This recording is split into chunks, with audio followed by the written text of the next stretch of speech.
80 বছরে কি করছো তোমরা? ক্ষমতায় তো যেতে পারো না এই পৃথিবীর কোথাও। এদেশের সবচেয়ে বড় ইসলামী দলের বিরুদ্ধে ফাও ফাও কথা বলছে, আবল তাবল বলছে। তোমরাই কি করছো গণতন্ত্র পূজা করে? আমরা যারা খেলাফার আদর্শ বিশ্বাস করে খেলাফার কথা বলি, দুনিয়া না পেলেও রাসূলুল্লাহর কদমের সামনে জায়গা পেয়ে যাব। হতে পারে আপনারা ক্ষমতায় যেতে হয়তোবা আনুষ্ঠানিকভাবে খ্রিস্টান হয়ে যাবেন কিংবা হিন্দু হয়ে যাবেন। খেলাফত খেলাফত বলে চিৎকার দিচ্ছে। আগামী নির্বাচন ইসলামের পক্ষ শক্তিকে যেন বিজয়ী তারা না হয়, এই জন্য বক্তব্য দিচ্ছে উল্টা পাল্টা। আমি তাদের কাছে বলতে চাই, খেলাফতের পক্ষে তো আমরাও আছি, কিন্তু খেলাফতের কথা বলে ইসলামী শক্তিকে দুর্বল যদি করো, তুমি খেলাফতের পক্ষ শক্তি নাও, বরং তুমি ষড়যন্ত্রকারী হিসাবে চিহ্নিত হবে। কিছু টাকা পয়সা পাওয়ার জন্য যদি ইসলামী শক্তির ঐক্যের বিপক্ষে চলে যান, তাহলে আপনি দালাল হিসাবে চিহ্নিত হবেন। যেই আলেমরা ইসলামী শক্তিকে ঐক্যবদ্ধ করে এই জমিনে কোরআন কায়েমের জন্য চেষ্টা করবে না, বরং তারা ইসলাম বিদ্বেষীদের সাথে হাত মিলাবে, ওই আলেমরা এই দেশে দালাল আলেম হিসাবে চিহ্নিত হয়ে থাকবে।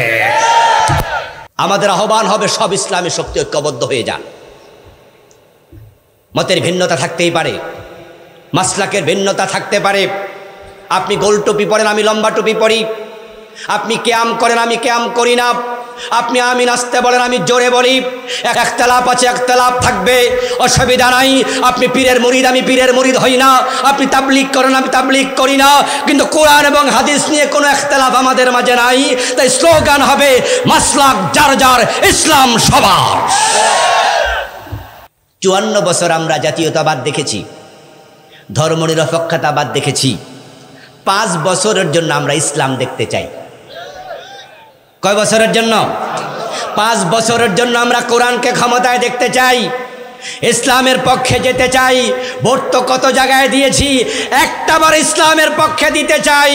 আমরা আশাবাদী, আলেমরা এক হয়ে গেলে জালেমরা লেজ তুলে পালিয়ে যাবে। ভাইরা আসুন না, এবারে কমপক্ষে আমরা কোরআন বিজয়ের জন্য কাজ করি। আস-সাইয়্যু মিন্না ওয়াল ইতমামু মিনাল্লাহ। চেষ্টার মালিক আমরা, সফলতা দানকারীকে আল্লাহ। আমাদের ভাইয়েরা মনে করে ওরা যেমন রাজনীতি করে, আমরা হুজুরেরও একটা রাজনীতি করি। আর আপনারাও মনে করেন সবাই তো রাজনীতি করে, এই জন্য ভোট যে কোনো একজনের দিলেই চলে। এই জন্য বাংলাদেশে একটি স্লোগান হয়েছে, আমার ভোট আমি দেব, যাকে খুশি তাকে দেব। এই স্লোগান হবে না, তোমার মন মতো যাকে খুশি দিতে পারবা না। আল্লাহ এবং রাসূলকে যে মানে তাকেই ভোট দিতে হবে। যাকে খুশি তাকে দিবা, এই অধিকার তোমারও তো আল্লাহ দেয় নাই। আমরা কি সবাই স্বাধীন না আল্লাহর অধীন? তো গোলাম যদি আল্লাহর অধীন হয়, তাহলে আপনি যাকে খুশি তাকে দিতে পারবেন না। কোরআনে আছে, ইন্নাল্লাহা ইয়া'মুরুকুম আন তুআদ্দুল আমানাতি ইলা আহলিহা। আল্লাহ তাআলা তোমাদেরকে আদেশ করছেন, তোমরা আমানত যথাযথ জায়গায় পৌঁছায়া দাও। ভোট কি আমানত নয়? তো যাকে খুশি তাকে দেবেন কেমনে? পারবেন না আপনি। এই জন্য আমাদের আলোচনা কোরআন কায়েমের আলোচনা। আমরা আল্লাহর দ্বীনের কথা বলি, এটা নিছক রাজনীতি না। কারণ কোরআন যে জমিনে প্রতিষ্ঠিত থাকে, ওই জমিনে আল্লাহর গোলামি থাকে। চুরি থাকবে না, জেনা থাকবে না, সুদ থাকবে না। কোরআন যদি প্রতিষ্ঠিত হয়, দ্বীন যদি প্রতিষ্ঠিত হয়, তখন সেখানে মাদক সেবন আর থাকবে না। এই 54 বছরের বাংলাদেশে যেহেতু কোরআন প্রতিষ্ঠিত নাই, অথচ সূরা আশ-শূরার 13 নম্বর আয়াতে আল্লাহ বলছে, দ্বীন প্রতিষ্ঠিত করো। আমরা কোরআনকে, ইসলামকে, দ্বীনকে প্রতিষ্ঠিত বাংলাদেশে করতে পারিনি। না পারার কারণে বাংলাদেশে সুদ আছে না নাই? সুদ খাওয়া জায়েজ না হারাম? ছোট হারাম না বড় হারাম? 1 টাকা সুদ খেলে 36 বার জেনার গুনাহ হয়। মান আকালা দিরহামা রিবা ওয়া হুয়া ইয়ালাম আন্নাহু আশাদ্দু মিন 36 জিনা। নবীজি বলেছেন, যে ব্যক্তি জেনে শুনে 1 টাকা সুদ খাবে, তার আমল নামায় 36 বার জেনা করলে যত গুনাহ হয় আর সাদ্দু এর চেয়ে বেশি গুনাহ লিখে দেয়া হবে। আরেক হাদিস আছে লিররিবা 73 বাবান আইসারুহু আন ইয়ানকিহা আর-রাজুলু উম্মাহ, সুদ খেলে 73টা বড় বড় গুনাহ হয়, সবচেয়ে ছোট গুনাহ হলো মায়ের সাথে জেনা করা। কোরআন যদি প্রতিষ্ঠিত থাকতো তাহলে করজে হাসানার প্রকল্প হতো, ইসলামী ব্যাংকিং হতো, ব্যবসা ভিত্তিক সমাজ প্রতিষ্ঠিত হতো, সুদ আর থাকতো না, জেনার গুনাহ মায়ের সাথে আর হতো না। কিন্তু আজকে কোরআন প্রতিষ্ঠিত না থাকার কারণে প্রত্যেকটা ব্যাংক সুদের টাকায় চলছে। ইসলামী ব্যাংক 1টা 2টা 3টা ছিল, এই টাকা বিদেশে হাজার হাজার কোটি টাকা পাচার করে ইসলামী ব্যাংকে পঙ্গু করা ষড়যন্ত্র হয়েছে। জুলাই যদি বিপ্লব না হতো তাহলে ইসলামী ব্যাংকওয়ালারা হয়তো এতদিনে রাস্তায় বসতো। আপনারা জুলাই বিপ্লবের পরে শুনেছেন যে ইসলামী ব্যাংক থেকে কত হাজার কোটি টাকা বিদেশে চাপলাই করে দিয়েছে, পাচার করে দিয়েছে। পত্রিকায় দেখলাম মাস কয়েক আগে ইসলামী ব্যাংকের 18টি শাখা থেকে নাকি 80,000 কোটি টাকার উপরে পাচার করছে। অল্প কয়টা শাখা থেকে, আর বাকিটির খবর কি? সোনালী ব্যাংকের টাকা, জনতা ব্যাংকের টাকা, ব্রাক ব্যাংকের টাকা, ওগুলো তোমরা পাচার করলা না, ইসলামী ব্যাংকের টাকা কেন পাচার করলা? তারা চেয়েছে ইসলামী ব্যাংককে সমূলে ধ্বংস করে দিতে। প্রিয় ভাইয়েরা, দেখেন সুদ এটা সমাজে ছড়িয়ে আছে, মাদক যুব সমাজকে শেষ করে দিচ্ছে। মাঝে মাঝে পত্রিকায় দেখবেন এত হাজার ফিস ইয়াবা ধরা পড়ছে।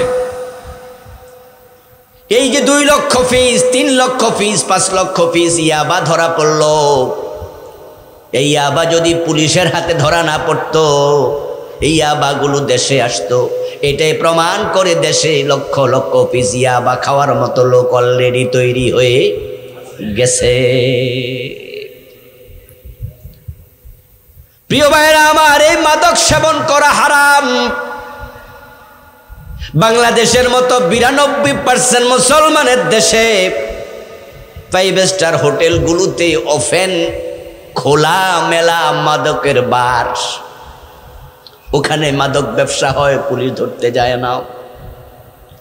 শাহজালাল আন্তর্জাতিক বিমানবন্দরের ভিতরে গিয়ে দেখবেন ডিউটি ফ্রি শপ, বড় বড় মদের বোতল দিবালোকে বিক্রি করছে। গত 2-3 দিন আগে চট্টগ্রামে প্রোগ্রাম ছিল, তো সময় বাঁচানোর জন্য বিমানে করে গেলাম। শাহ আমানত বিমানবন্দরে নেমে দেখি শাহ আমানত একজন অলির নাম, শাহজালাল আরেকজন অলির নাম। শাহ আমানত বিমানবন্দরে দেখি ডিউটি ফ্রি শপ, ওখানেও মদের দোকান, একবারে বিমানবন্দরের ভিতরে। মাদক সেবন বন্ধ করতে হলে ইসলাম লাগবে, কোরআন লাগবে। মাদকের বেচাকেনা নিষিদ্ধ করা হবে। যারা মদ পান করবে 80 বেতের আইন চালু হবে। 6 মাস যদি এই আইন চালু রাখা যায়, 6 মাস পরে বাংলার সীমানায় মদখোর পাওয়া যাবে না।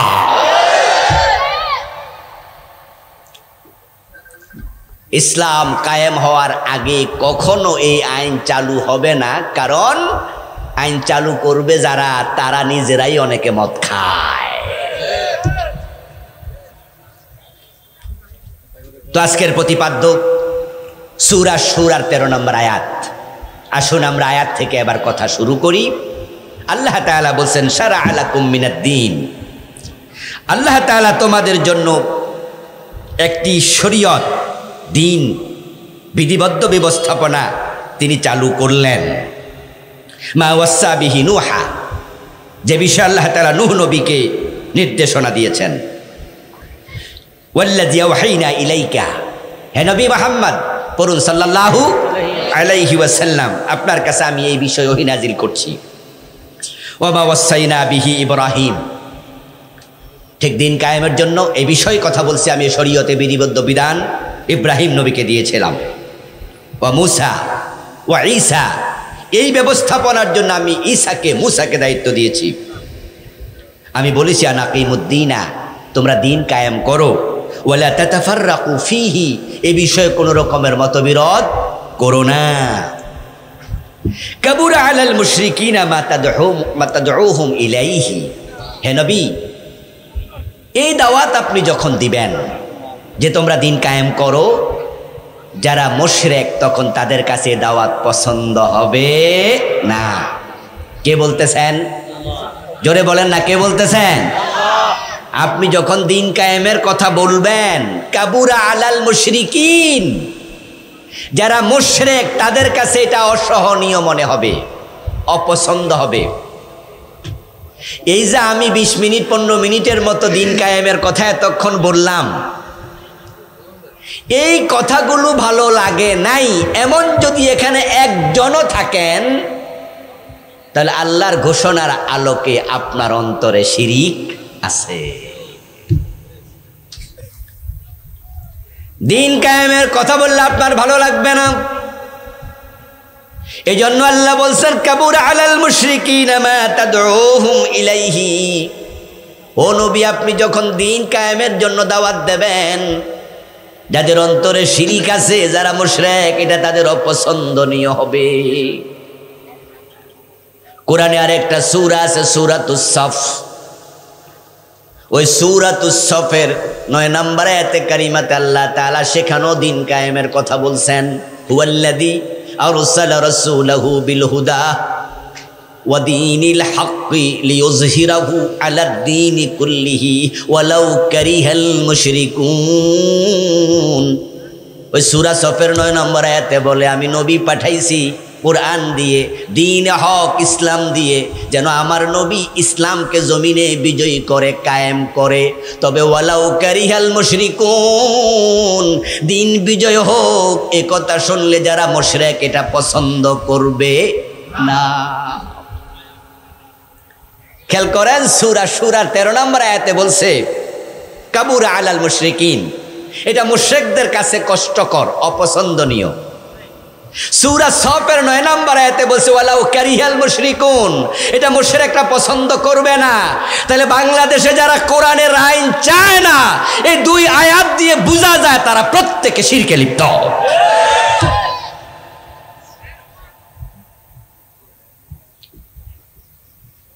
হাসরের ময়দানে যাদের শিরিক আছে তারা আল্লাহর গোলামের বান্দা কাতারে দাঁড়াইতে পারবে তো?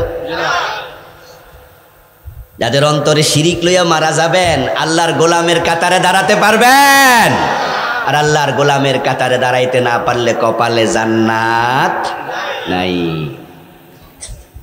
আমার ওয়াজের বিপরীতে গিয়ে মনে মনে বলবেন, হুজুর কি যে কোন আমনে 4 ওয়াক্ত নামাজ পড়ি নাকি 5 ওয়াক্তই ভরি, জান্নাত ঠেকায় কেডা? হুজুররা ওয়াজ করছে জান্নাত, নামাজ হচ্ছে জান্নাতের চাবি।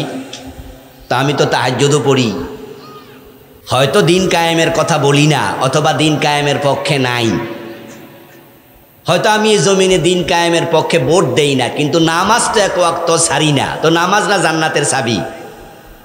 জান্নাতে যাবো না কেন? আমার দোস্ত তার উত্তর কোরআনে সূরা মাউনের মাঝে আছে, 2 তল্লা সূরা। এই সূরা মাউনে আছে ফাওয়াইলুল লিল মুসাল্লিন। শুধু নামাজ পড়ে জান্নাত খুঁজিও না দোস্ত। আল্লাহ বলে ফাওয়াইলুল লিল মুসাল্লিন, কিছু মুসল্লির জন্য আল্লাহ ওয়াইল দোজক বানায়া রাখছে। সব নামাজি জান্নাতি নয়। সবচেয়ে বড় মুনাফিকের নাম ছিল আব্দুল্লাহ ইবনে উবাই। আব্দুল্লাহ ইবনে উবাই প্রিয় নবীজি সাল্লাল্লাহু আলাইহি সাল্লামের পিছনে দাঁড়িয়ে নামাজ পড়তো। রাসূল ছিলেন ইমাম, আব্দুল্লাহ ইবনে উবাই হতো মুক্তাদি। এই মুনাফিক আব্দুল্লাহ ইবনে উবাই যতই নামাজ পড়ুক সে জান্নাতে যাবে না, জাহান্নামে। জাহান্নামের মাঝখানে থাকবে না, নিচে। তাহলে বোঝা গেল কত নামাজি দোজকেও যাবে। যারা কোরআন কায়েমের পক্ষে না, তোমার মতো নামাজি আল্লাহর জান্নাত পাইবা না। খুব সাবধান। আল্লাহু ইয়াজতাবি ইলাইহি মান ইয়াশা। এবার আয়াতের পরের অংশ বলতেছেন, ও নবী এই যে দিন কায়েমের কথা আমি আপনাকে শোনালাম, সব নবীকে দায়িত্ব দিলাম, তবে দিন কায়েমের দায়িত্ব এই কাজ সবাই করবে না। আল্লাহ যাদেরকে পছন্দ করে তারাই শুধু দিন কায়েমের কাজ করে।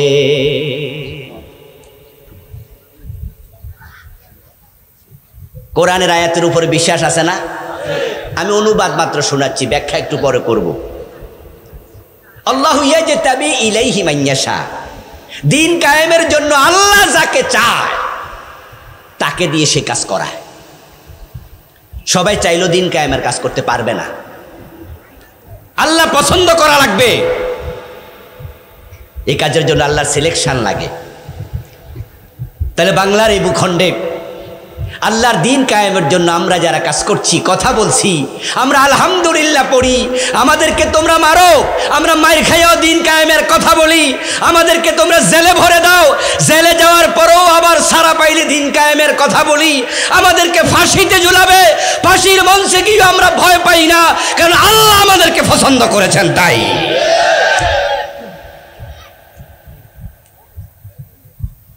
বিখ্যাত আরবি উক্তি, মাল্লাহুল মাওলা ফালাহুল কুল। আল্লাহ যদি আমাদের হয়ে যায় তাহলে আমাদের কোনো টেনশন নাই, সবই আমাদের। সারে দুনিয়া हो मुखालिफ कुछ नहीं नुकसान है, कुछ गम नहीं कुछ डर नहीं जब रहमते रहमान है। ইব্রাহিম আলাইহিস সালাম ছিলেন একা।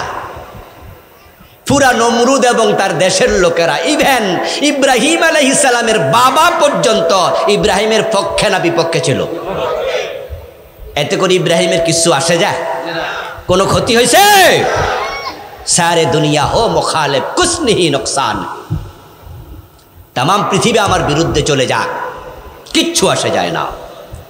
কুছ গম নেহি কুছ ডর নেহি, কোনো ভয় নাই, কোনো দুশ্চিন্তা নাই। জব রহমতে রহমান হে, যদি আমার সাথে আল্লাহর রহমত থাকে, আল্লাহ যদি আমাদের পক্ষে থাকে, তাম দুনিয়া বিপক্ষে গেলে আমাদের কোনো পরোয়া নাই, আমরা কিচ্ছুকে ভয় পাই না। আমরা ইব্রাহিমের সন্তান। ইব্রাহিম আলাইহিস সালামের বাবা পর্যন্ত আমার বিরুদ্ধে ছিলেন, তবে ইব্রাহিম আলাইহিস সালামের কিছু হয় নাই, কারণ আল্লাহর রহমত ইব্রাহিম নবীর সঙ্গে ছিল। তাফসীর ইবনে কাসিরে পাওয়া যায়, ইব্রাহিম আলাইহিস সালামকে যখন অগ্নিকুণ্ডে নিক্ষেপ করার জন্য চরকির উপরে তুলে বসানো হলো, আগুনে কেমনে ফেলবে, আগুন এতটা উত্তপ্ত, উনাকে ধরে নিয়ে যে ফেলবে কাছে তো যাওয়া যায় না, এতটা উত্তপ্ত আগুন। 6 মাস ধরে তারা আগুন জ্বালাইছে। শয়তান একজন মানুষের সুরত ধরে সেখানে গেল, তারপরে বলল সরকি বানায়া সরকির মাঝে ইব্রাহিমকে বসাও, তারপরে মাজার মাঝে রশি দিয়ে বাঁধো, হাত পা আগে রশি দিয়ে বেঁধে ফেলো, যেন নিজে সে মাজার রশি খুলতে না পারে। তারপরে সরকিটা ঘুরাতে থাকবে, সরকি যখন প্রচন্ড ঘুরতে থাকবে, রশি টান দিয়ে ঢিল দিয়ে টেনে দেবে, রশি খুলে যাবে, ইব্রাহিম অগ্নিকুণ্ডের মাঝখানে পড়ে যাবে, জ্বলে পুড়ে শেষ। নাউজুবিল্লাহ পড়ে। নমরুদ বাহিনী ঠিক তাই করলো। ইব্রাহিম আলাইহিস সালাম সরকির উপরে বসে দেখেন নিচে আগুন ধাউ ধাউ করে জ্বলছে। একদল লোক উনার সরকি টানতেছে, উনার মাজায় রশি বেঁধে। তাকায়া দেখেন যারা রশি টানতেছে তাদের মাঝে উনার বাবা আজর আছে। উনি বাবাকে দেখে খুব কষ্ট পেলেন। আরে আমার জন্মদাতা বাবাও বুঝে আমারে আগুনে ফেলাই দিতে চায়। ইব্রাহিম আলাইহিস সালাম তখন সরকির মাঝে বসে নিচের দিক থেকে চোখ তুলে আসমানের দিকে তাকালেন। এবার আল্লাহর সাথে একান্তে কথা বলতে শুরু করলেন, ইয়া রব ইন্নাকা ফিস সামাই ওয়াহিদুন ওয়া আনা ফিল আরদি ওয়াহিদুন আ'বুদুক হাসবিয়াল্লাহু নি'মাল ওয়াকিল নি'মাল মাওলা ওয়া নি'মান নাসির। সুবহানাল্লাহ পড়েন। ইব্রাহিম আলাইহিস সালাম বলো, আল্লাহ আকাশে তুমি একা, এ জাবারুত এ মালাকুত, এই আকাশ জমিন তুমি একা শাসন করো। জমিনের দিকে তাকায় দেখো তোমার গোলাম ইবাদতকারী ইব্রাহিম, সেও একা, তার বাবাটাও তার পক্ষে নাই। তবে আল্লাহ, এই যে তামাম দুনিয়ার সব মানুষ পুরো ইরাকের লোকেরা আমার বিরুদ্ধে চলে গেল, আমি এতে ভয় পাই না। হাসবি আল্লাহু নি'মাল ওয়াকিল, নি'মাল মাওলা ওয়া নি'মান নাসির। আমার বন্ধু হিসাবে, অভিভাবক হিসাবে, আমার কর্ম সম্পাদনকারী হিসাবে আমি আল্লাহকে যথেষ্ট মনে করি। You are enough for mine. তুমি আমার জন্য একাই যথেষ্ট, আমি টেনশন করি না। কুছ পরোয়া নেই। এর মাঝে রশিতে ঢিল পড়ে গেল, চরকি ঘুরছে, রশি খুলে গেল। তাফসীর ইবনে কাসির প্রণেতা বলেন কানা ফিল হাওয়া। ইব্রাহিম তখন শূন্যে, উপরে চরকি, নিচে আগুন, উনি মাঝখানে। ফারাজা লাহু জিবরিল ফাকালা ইয়া ইব্রাহিমু আলাকা হাজা ক্বালা আম্মা মিনকা ফালা ওয়া আম্মা মিনাল্লাহি ফাবালা। ইব্রাহিম আলাইহিস সালাম অগ্নিকুণ্ডে পড়ে যাবেন, তিনি শূন্যে আছেন, পড়তে আর কতক্ষণই লাগবে। এর মাঝে জিবরিল আমিন আসলেন। জিবরিল এসে বলে, ইব্রাহিম আগুনে পড়ে যাচ্ছেন, আমি জিবরিল হাজির হয়েছি, আমার 600 পাখা আছে আপনি জানেন। আমাকে যদি আপনি বলেন যে হেল্প চাই, আমি সাথে সাথে এক থাপ্পড়ে আগুন নিভাইয়া দেব, পাখা একটা ঝাপটা দেব মাত্র। আলাকা হায়াজাতুন, আপনার কি এই সাহায্যের প্রয়োজন আছে? সরকির উপরে থেকে ইব্রাহিম না বলছেন আল্লাহ যথেষ্ট। তো এখন যদি বলে হ্যাঁ, তাহলে আগের কথার সাথে পরের কথা তো আর মিলে না। এর জন্য ইব্রাহিম আলাইহিস সালাম বললেন ফালা আম্মা মিনকা ফালা, আপনার সাহায্য লাগবে না। ও আম্মা মিনাল্লাহি ফাবালা, আমার আল্লাহ যদি সাহায্য করে আমি আশাবাদী আমার আল্লাহর সাহায্য যথেষ্ট হয়ে যাবে।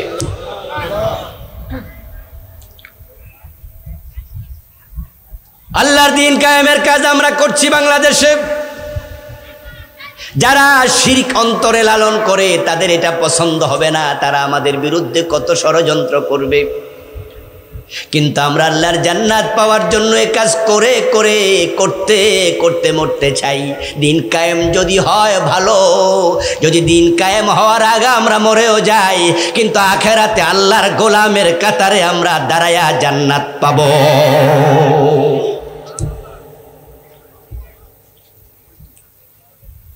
ইব্রাহিম আলাইহিস সালাম আল্লাহ তাআলার উপর পরিপূর্ণ ভরসা করলেন।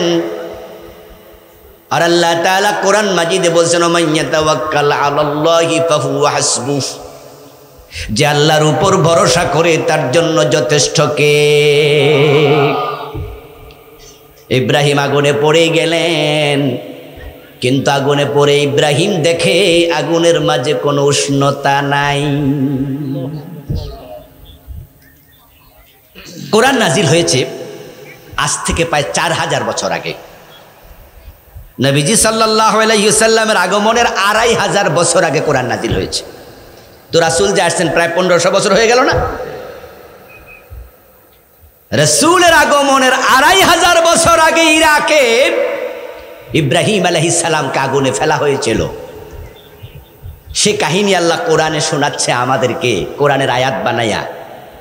ইব্রাহিম যখন আগুনে পড়ল, আমি দেখলাম ইব্রাহিম আমার উপর ভরসা রাখছে, আর যে আমার উপর ভরসা করে আমি তার জন্য যথেষ্ট হই। এই জন্য আগুনে পড়ার আগেই আমি আগুনকে এয়ার কন্ডিশন বানাইয়া দিছি।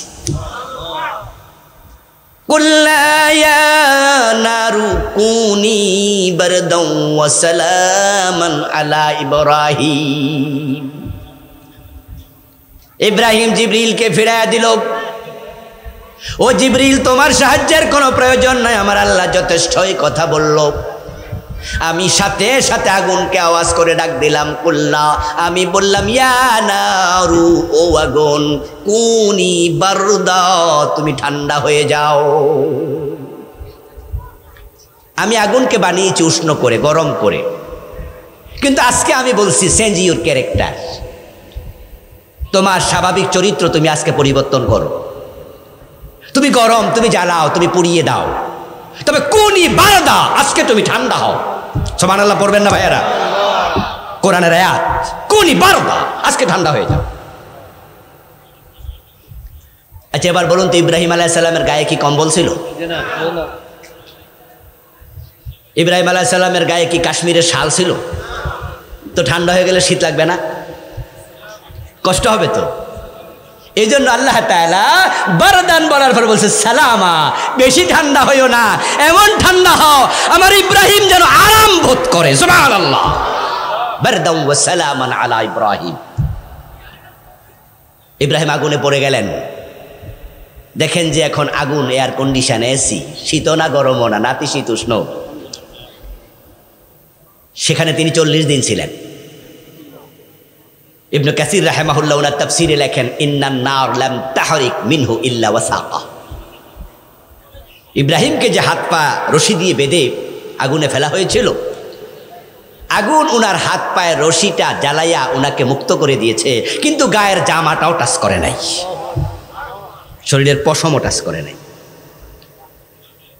বরং সে আগুনকে আল্লাহ তাআলা ফুলবাগান বানিয়েছেন, উনার জন্য মেহমান খানা বানিয়েছেন। 40 দিন পর ইব্রাহিম আলাইহিস সালাম আগুন থেকে বের হলেন। হায়াত পেয়েছিলেন তিনি 250 বছর, 175 বছর হায়াত পেয়েছিলেন। জীবনের শেষ দিকে উনার ছেলে পোলে নাতিপুতির সাথে যখন গল্প করতেন, তখন তিনি বলতেন যে আমার লম্বা হায়াতে আমি যত আরাম বোধ করেছি, আরাম ভোগ করেছি, পেয়েছি, আরাম আয়েশ পেয়েছি, সবচেয়ে বেশি আরামে ছিলাম নমরুদের আগুনের ভিতরে। এবার আপনাদেরকে জিজ্ঞাসা করবো, আপনারা জবাব দিন, সে আল্লাহ এখনো আছে না নাই? সে আল্লাহর আগের ক্ষমতা আছে না নাই? সুতরাং আল্লাহর উপর ভরসা করে বাংলার জমিনে দ্বীন কায়েমের জন্য আমরা ইব্রাহিমের মতো এগিয়ে যাব। তোমরা যাই করতে চাও কোনো পরোয়া করব না, হাসতে হাসতে প্রয়োজনে ফাঁসির মঞ্চে চলে যাব।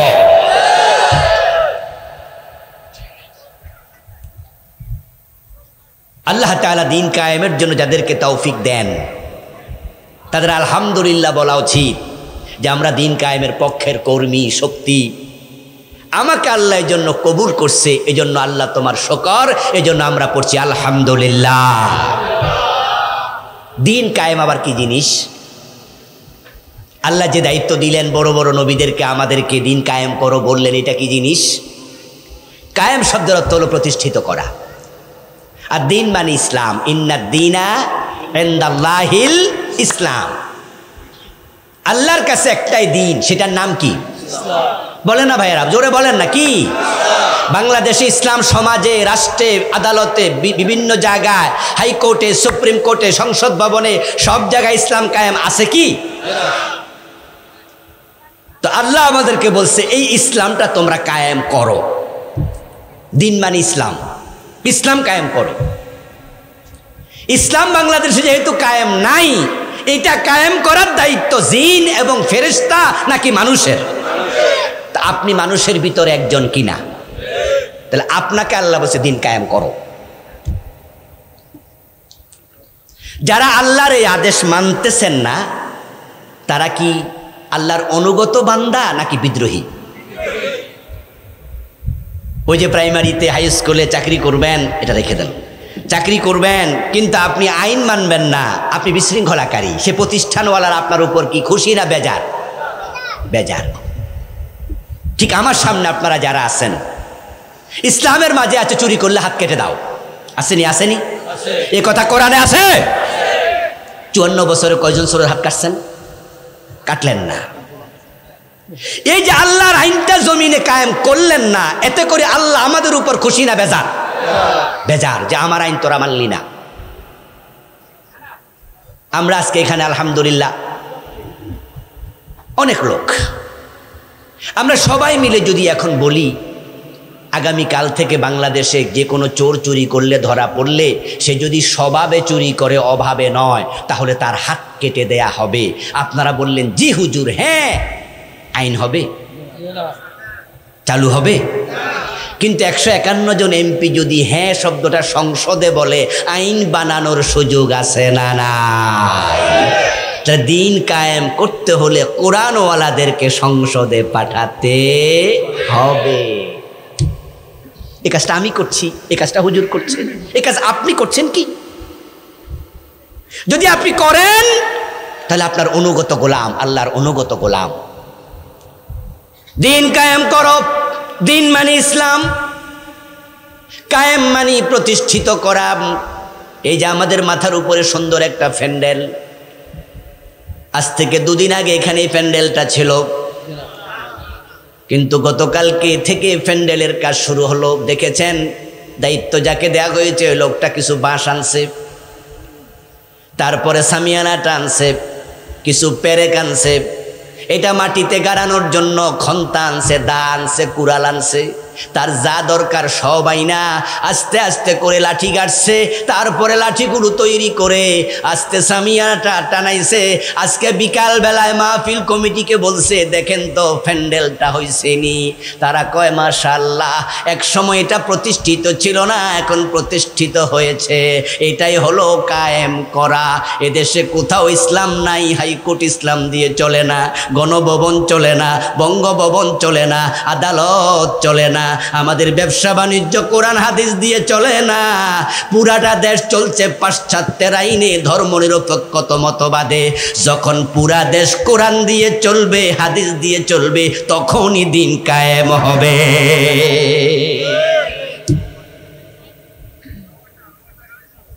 নবীজি মুহাম্মদ সাল্লাল্লাহু আলাইহি ওয়াসাল্লাম যেই দেশে আসছিলেন, যেই সমাজে আসছিলেন, যেই যুগে আসছিলেন, সে আরব দেশের ওই যুগের নাম ছিল আইয়ামে জাহেলিয়া। ওই দেশে মানুষ ল্যাংটা হাঁটতো, উলঙ্গ। জাহেল তো, জাহেল মানে কি? মূর্খ, বর্বর। ওরা কাপড় চোপড়ও পরতো না। হ্যাঁ, সহিহ বুখারীতে আসছে, নবীজির বয়স 37 অথবা 35। তখন কাবা শরীফ পুনর্নির্মাণ চলছে, কাবার ওয়াল ভেঙে গেছে। তাই মক্কার লোকেরা বলছে যে আমরা কাবাটাকে আবার বিল্ড আপ করবো, আবার পুনর্নির্মাণ করব। যে যার মতো হালাল টাকা দিল, সত্য হক কামাই টাকা দিল, সুদের টাকা গোশের টাকা দিতে মানা করছে, হারাম টাকা দিও না, হালাল টাকা দাও, কাবা বানাবো, এখানে কোনো হারাম যেন না লাগে। এবং সেই টাকা দিয়ে তারা পাথর কিনলো, ইট কিনলো। এখন ইট পাথরগুলো যখন কাছাকাছি এনে রাখলো, তখন কাবা বানানোর জন্য মক্কার লোকেরা নিজেরা গাতর খাটলো, পরিশ্রম করলো। নবীজি মুহাম্মদ সাল্লাল্লাহু আলাইহি সাল্লাম তখনও নবুয়ত পান নাই, উনার বয়স তখন 37 অথবা 35। উনার সাথে উনার আপন চাচা আব্বাস রাদিয়াল্লাহু তাআলা আনহু রাসূলুল্লাহর বয়সে 2 বছর বড়। রাসূলের বয়স যদি 37, উনার বয়স তখন 39। রাসূলের বয়স যদি 35, আব্বাসের বয়স তখন 37। উনার সিনিয়র 2 বছরের বয়সে। চাচা ভাতিজা একসাথে গেলেন। চাচা ভাতিজা একসাথে যাইয়া কাবা শরীফ বানাইবো, এই জন্য ওনারা কান্দে কইরা পাথর আনতেছে কাছাকাছি। নবীজি সাল্লাল্লাহু আলাইহি ওয়াসাল্লাম বড় সুন্দর মানুষ ছিলেন। আব্বাস ভাতিজার দিকে তাকাইয়া দেখে ওনার গায়ের চামড়ার মাঝে পাথরের দাগ পড়ে লাল হয়ে গেছে। এবার আব্বাস বলতেছে, ভাতিজা, আমি যেমন লুঙ্গি খুইলা কান্দে রাখছি, তারপর লুঙ্গির উপরে পাথর রাখছি, দেখো আমার কান্দে কিন্তু দাগ পড়ে নাই। এখন তুমিও তোমার লুঙ্গিটা খোলো, খুইলা কান্দে নেও, তারপরে পাথর রাখো। তাহলে আব্বাস কি কাফরওয়ালা ছিল না ল্যাংটা ছিল? বয়স কি ছোট মানুষের সমান?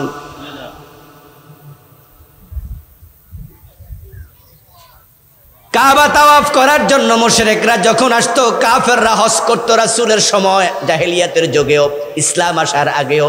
তবে ইতিহাসে পাওয়া যায়, তারিখের কিতাবে, তাফসীরের কিতাবে পাওয়া যায়, মক্কার ওই মুশরিকেরা বলতো যে কাপড় পরে আমরা গুনার কাজ করি, ওই কাপড় পরে কাবা তাওয়াফ করব না। তাই তারা দূরে কাপড় খুইলা তারপরে ল্যাংটা তাওয়াফ করত। এই হলো জাহেলিয়াতের যুগ। যেই যুগে বাবা নিজের সদ্য প্রসূত কন্যা সন্তানটাকে নিজ হাতে কবর দিত, যেই যুগে বাবা মা ছেলে মেয়ে একসাথে বসে মদ খাইতো, যেই যুগে কাবার ভিতরে ঢুকেও তারা জেনা করত।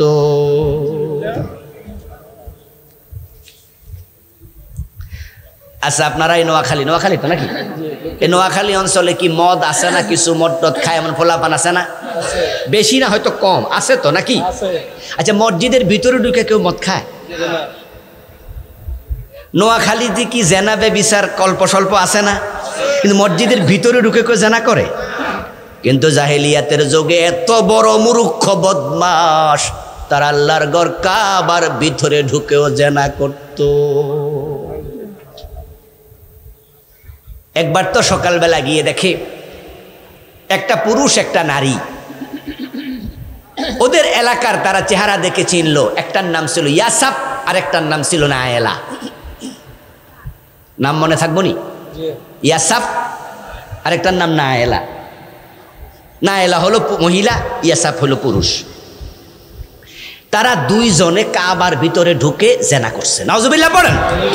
কত বড় হারামি দেখেন, কাবার ভিতরে ঢুকে। আল্লাহর গজব তাদের উপর পড়ল। আল্লাহ দুইটাকে মূর্তিতে রূপান্তরিত করে দিলেন, পাথর বানাইয়া ফেললেন। ঠিক তারা যেভাবে জেনায় লিপ্ত ছিল এইভাবে পাথর হয়ে গেল, এর মাঝে মৃত্যু দিলেন। সকালে তারা গিয়ে দেখে নারী পুরুষ একজন আরেকজনের উপরে শুয়ে আছে উলঙ্গ। তারা দেখে বুঝছে দুরা জেনা করছিল, কিন্তু জাহেলগুলো পাথর হওয়া দেখা কয় নিশ্চয়ই এটা বিশেষ কোনো বরকত।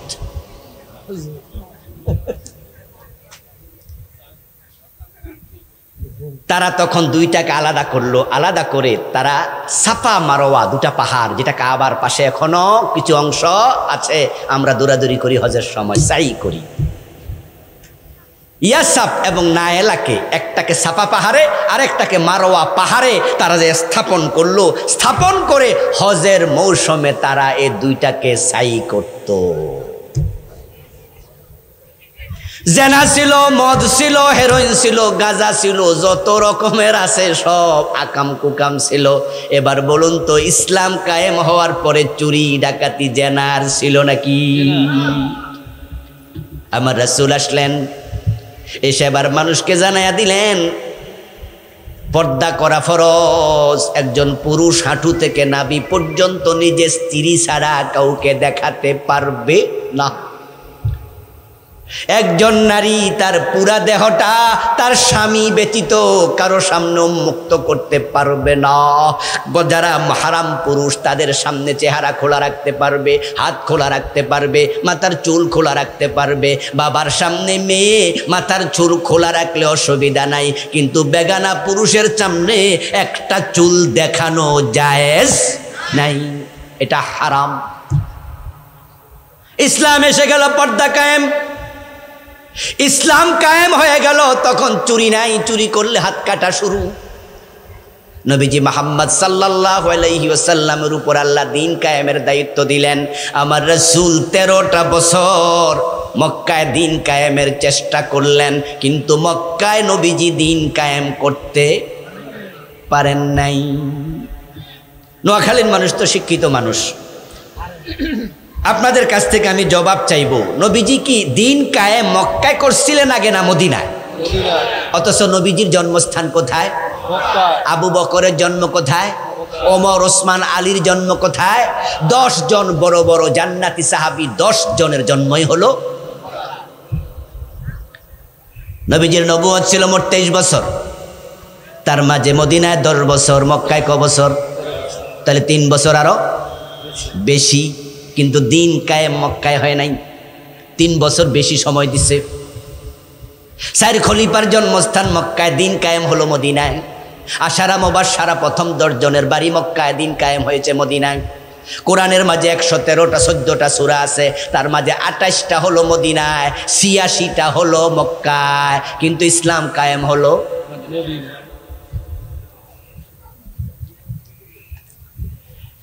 নবীজি সাল্লাল্লাহু আলাইহি ওয়াসাল্লাম মক্কা দিন কেন কায়েম করতে পারলেন না? অথচ সূরা তো 86টা মক্কায় নাজিল হলো।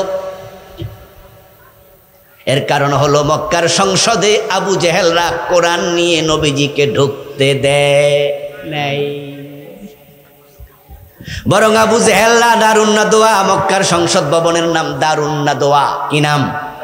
ওই দারুন নাদওয়ায় বসে তারা সিদ্ধান্ত নিয়েছিল, তাসমাউ লিহাদাল কুরআনি ওয়ালগাউ ফীহি লাআল্লাকুম তাগলিবুন। মুহাম্মাদের কোরআন এ মক্কার সীমানায় তেলাওয়াত করলে ওই কোরআন শুনতে যাওয়া নিষেধ। নাউজুবিল্লাহ পড়েন। লা তাসমাউ লিহাদাল কুরআন, এ কোরআন তোমরা শুনিও না। ওয়াল গাউফি, এবং কোরআন যেখানে পড়বে সেখানে গন্ডগোল লাগাও, ডিস্টার্ব করো, 144 জারি করো। গত 15-17 বছরে বাংলাদেশে শত শত কোরআনের মাহফিল যারা বন্ধ করছে, বোঝা গেল তাদের মাঝে আবু জেহেলের চরিত্র আছে। আলহামদুলিল্লাহ, গত জুলাইয়ে বিপ্লব হওয়ার পরে আজকের এই দিন পর্যন্ত বাংলাদেশের কোনো জায়গায় কি মাহফিল বন্ধ হয়েছে? এই যে আজকে এখানে মাহফিল করছেন, টিউনুর কাছে, ডিসির কাছে দৌড়াদৌড়ি করা লাগছে। কিন্তু গত 15-17 বছর আমরা দেখেছি অনুমতি ছাড়া মাহফিল করতে পারতো না।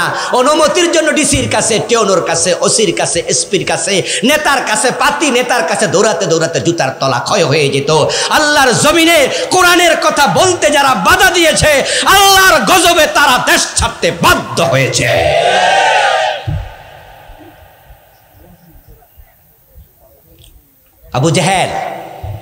আবু জেহেল বলছে না, কোরআন শোনা যাবে না, গন্ডগোল লাগাই দাও। 13টি বছর চলে গেল।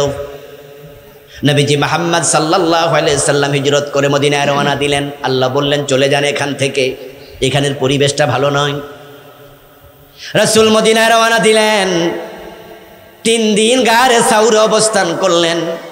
তারপরে লুকাইয়া লুকাইয়া আবু বকর সিদ্দিককে সাথে নিয়ে মদিনার দিকে যাচ্ছেন, আর মনে মনে ভাবতেছেন মদিনায় গেলাম, কিন্তু সেখানে হিজরত করে গিয়ে দেখি ওখানের সংসদে আরেক আবু জেহেল বসে আছে, আমাকে কোরআন নিয়ে সংসদে ঢুকতে দেয় না।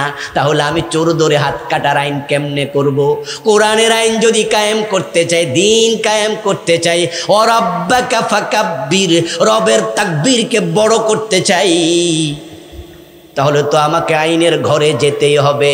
আইন না বানালে তো জাকাত কায়েম হবে না। জাকাত একা একা দেয়ার জিনিস না, রাষ্ট্রীয়ভাবে আদায় করার জিনিস। মাশাআল্লাহ, আমরা যে জাকাত দেই এটা ইসলামী সিস্টেম না। এই সিস্টেম রাসূল এবং সাহাবীদের যুগে ছিল না। আমরা নিজেরা জাকাত দেই না, আবার জাকাত দেওয়ার জন্য মাইকিং করি না, তারপরে কাপড় দিয়া পাবলিকের ফায়ের তলায় ফালাইয়া ফিস্ট করি না। এটা সিস্টেমই না। বরং জাকাতের সিস্টেম হলো রাষ্ট্র জাকাত নেবে। আল্লাহ তাআলা প্রিয় নবী মুহাম্মদ সাল্লাল্লাহু আলাইহি ওয়াসাল্লামকে বলেছেন, খুয মিন আমওয়ালিহিম সাদাকাতান তুতাহহিরুহুম ওয়া তুযাক্কিহিম বিহা। খুয মিন আমওয়ালিহিম সাদাকা, সাদাকা মানে যাকাত। ও নবী, আপনি ধনীদের থেকে যাকাত তোলেন, আপনি নেতা।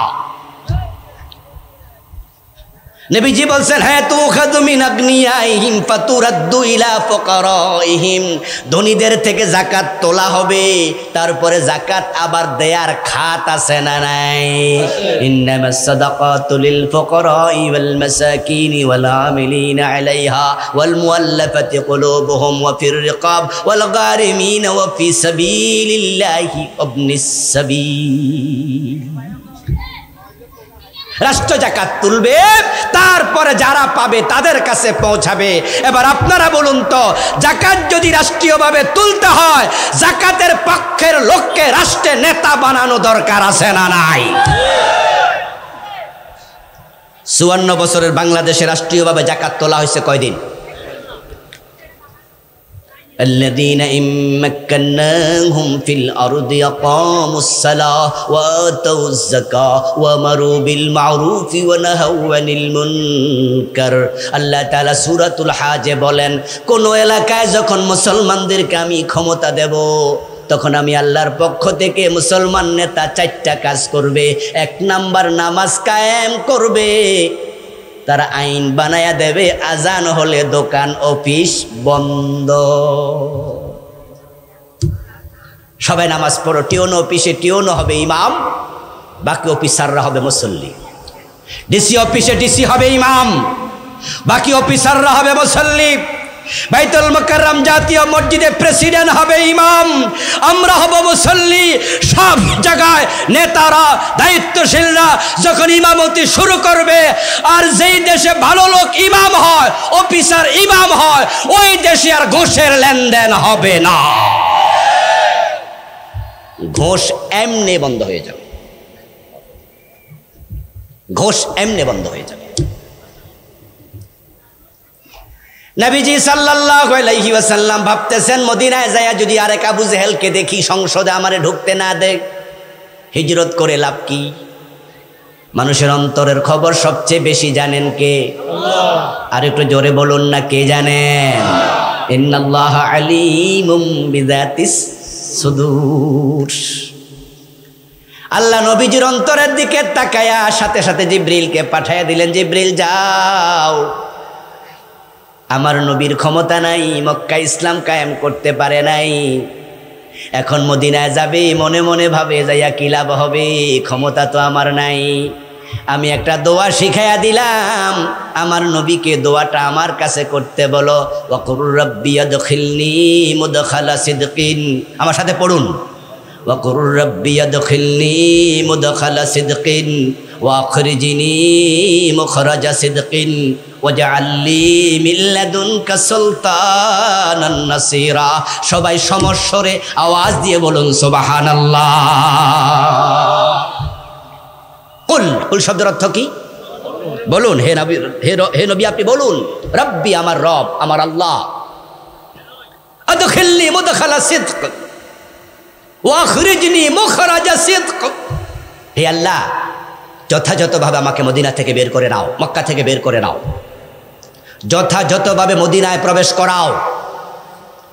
ওয়াজআল লি মিন লাদুনকা সুলতানান নাসীরা, তোমার পক্ষ থেকে আমাকে রাষ্ট্র শক্তি দিয়ে সাহায্য করো। দোয়া শিখালেন কে? আল্লাহ। প্রিয় ভাইরা বলুন না, কে শিখালেন? সে দোয়াটা এখনো কোরআনে আছে না নাই? নবীজি আল্লাহর কাছে রাষ্ট্র ক্ষমতা চাইলেন, কিন্তু আমরা ইসলামওয়ালারা, কোরআনওয়ালারা যখন রাষ্ট্র ক্ষমতার কথা বলি তখন আপনারা বলেন যে হুজুররা রাজনীতি করে কেন? আলেমরা কি নবীর ওয়ারিস নয়? কথা বলেন, নবীর ওয়ারিস কারা? তা নবী যদি আল্লাহর কাছে ক্ষমতা চায়, এ দেশের আলেমদের ক্ষমতা চাওয়া দরকার আছে না নাই? তোমরা ক্ষমতা পাইলে গম চুরি করবা, তোমরা ক্ষমতা পাইলে দেশের টাকায় কানাডায় বেগম পাড়া বানাইবা, তোমরা ক্ষমতা পাইলে আঙ্গুল ফুলে কলা গাছ হবে। আর ইসলামওয়ালারা, কোরআনওয়ালারা ক্ষমতা পাইলে দেশের টাকা এক টাকা তারা অন্যায়ভাবে তসরুফ করবে না।